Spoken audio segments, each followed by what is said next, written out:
ছোট ছাদ বাগান থেকে যে গোলাপ ফুল গাছগুলো এনেছিলাম সেগুলো খুব খারাপ হয়ে গিয়েছে।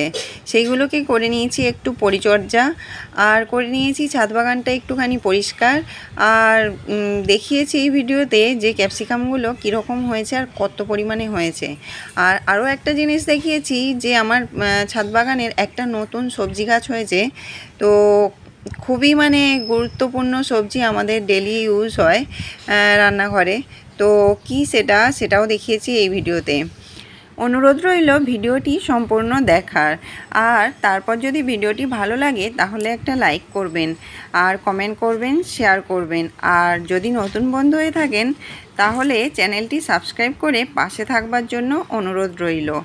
তো ভিডিওটা সম্পূর্ণ দেখবার জন্য অনুরোধ করছি। নতুন সবজিটা কি সেটা দেখাবো কিন্তু এই ভিডিওতে। তো চলুন বেশি দেরি না করে ভিডিওটি দেখে নেওয়া যাক। নমস্কার বন্ধুরা, আমি বর্ণালী আর আপনারা দেখছেন সবুজ ভালোবাসা। তো আগে এখানে একটু দেখুন, এই যে বেদানা গাছটা আপনারা অনেকবারই দেখেছেন যে প্রচুর পরিমাণে আমার বেদানা গাছটায় ফুল আসে, কিন্তু এখনও পর্যন্ত কোনো দিন এই গাছটায় একটাও ফল হয়নি। প্রায় 3 বছর হয়ে গেছে এই গাছটার বয়স, আর একটু বেশিও হলে হতে পারে, কিন্তু আজ পর্যন্ত একটাও বেদানা এই গাছটাতে হয়নি। কিন্তু ফুল এই গাছটাতে প্রচুর পরিমাণে হয়। আর বেদানা হয়নি বলে যে আমি গাছটাকে কেটে দিয়েছি সেটা নয়, কারণ এই যে সবুজের মাঝখানে লাল লাল বা অরেঞ্জ অরেঞ্জ ফুলগুলো ফোটে, তো খুব সুন্দর দেখতে লাগে, তাই আমি ওই গাছটাকে কিন্তু কেটে ফেলে দিইনি, তাতে ফল হোক বা নাই হোক।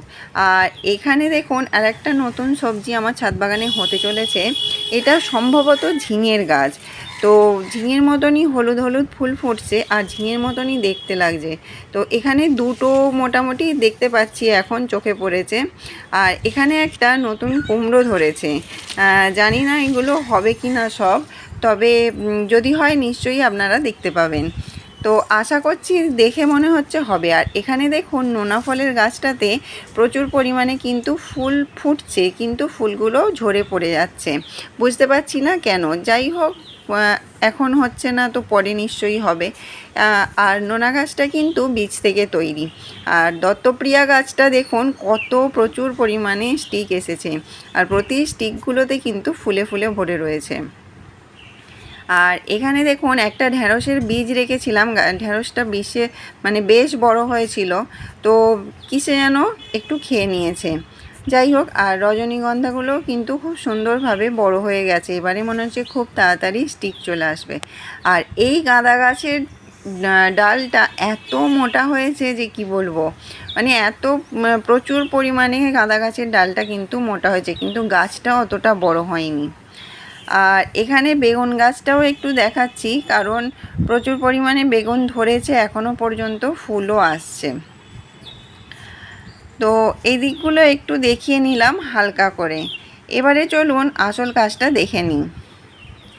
এখানে দেখুন যে গোলাপ গাছগুলো ছোট ছাদ বাগান থেকে নিয়ে এসেছি, এই দেখুন একটা গোলাপ গাছে তো একদমই পাতা নেই, একটা গোলাপ গাছে মোটামুটি পাতা আছে, আবার নতুন করে পাতা ছাড়াও শুরু হয়েছে।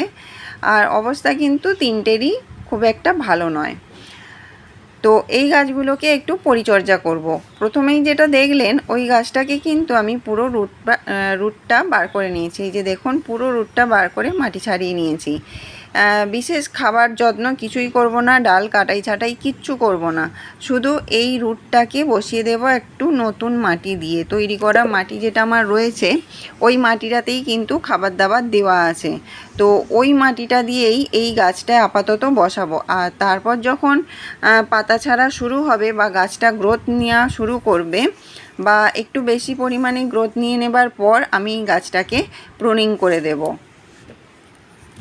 আর বাদবাকি যে দুটো গাছ রয়েছে সেই দুটো গাছকে কিন্তু আমি এরমভাবে রিপোর্ট করব না, শুধুমাত্র ওইগুলোর ওপর থেকে মাটি তুলে নিয়ে নতুন মাটি দিয়ে দেব।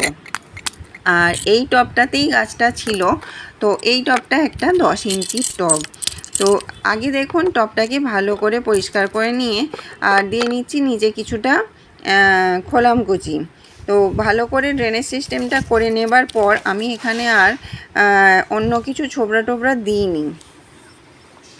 এখানে ডাইরেক্ট আমি এই তৈরি করা মাটিটা দিয়ে দিয়েছি। এই যে দেখুন একটুখানি তৈরি করা মাটি দিয়ে নেবার পর এই রুট বলটাকে বসিয়ে দেব পুরো মাঝখান বরাবর করে, আর তারপর নতুন মাটি দিয়ে এটাকে ভর্তি করে দেব। তো এই দেখুন মাঝখান করে একটু বসিয়ে দিচ্ছি, দেবার পর এখানে নতুন মাটি দিয়ে এটাকে ভর্তি করে দিচ্ছি।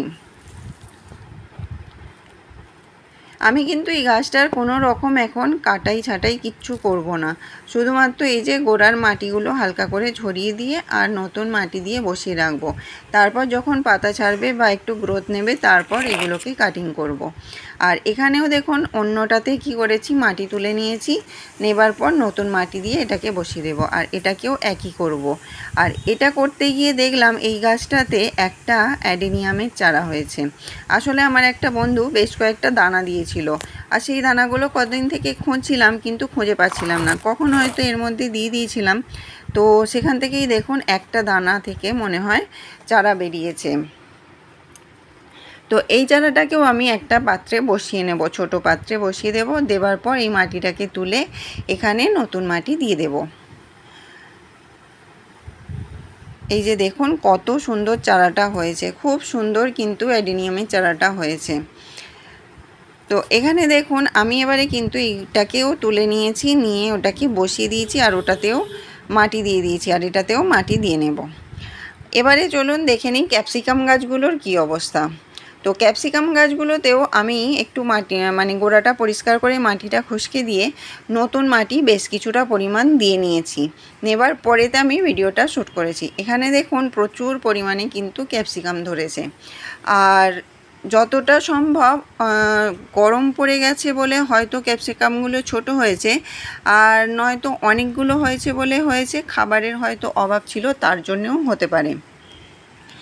আর আরও একটা কারণ হতে পারে, পাতাগুলো দেখুন একটু দোমড়ানো দোমড়ানো দেখাচ্ছে, তো ওটার জন্যও হতে পারে। ঠিক বুঝতে পারছি না ক্যাপসিকামগুলো কেন ছোট হয়েছে। আগের বারের ক্যাপসিকামগুলো আপনারা দেখেছেন যে কত বড় বড় হয়েছিল, আর এখন দেখুন এগুলো কিন্তু বেশ ছোট অবস্থাতেই রং ধরে যাচ্ছে, মানে লাল লাল ভাব এসে যাচ্ছে, মানে ক্যাপসিকামগুলো রেডি হয়ে গেছে। এই যে দেখুন লাল লাল ছোট্ট অবস্থাতেই কিন্তু লাল লাল মতন হয়ে যাচ্ছে। আর গ্রোথ কিন্তু এদের দেখেই বোঝা যাচ্ছে যে খুব ভালো গ্রোথ এদের নয়, মানে ছোট অবস্থাতেই এরা এরকম হয়ে যাচ্ছে।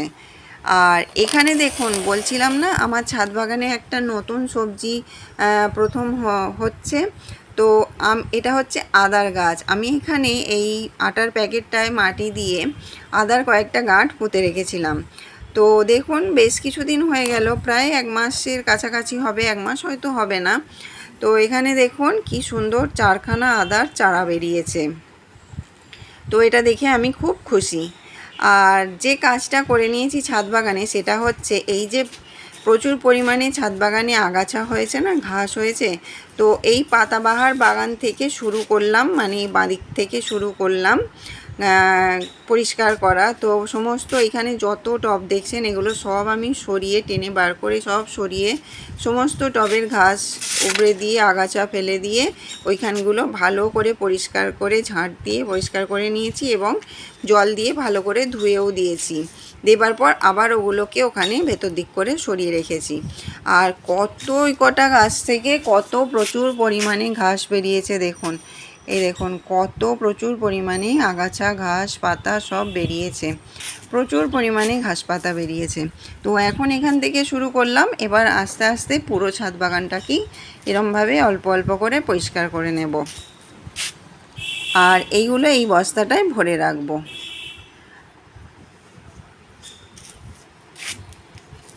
তো এটাই ছিল আমার আজকের উপস্থাপনা। আপনাদের কেমন লাগলো জানাবেন। যদি ভালো লেগে থাকে লাইক করবেন, কমেন্ট করবেন, শেয়ার করবেন। আর যদি নতুন বন্ধু হয়ে থাকেন অনুরোধ রইল চ্যানেলটি সাবস্ক্রাইব করে পাশে থাকার।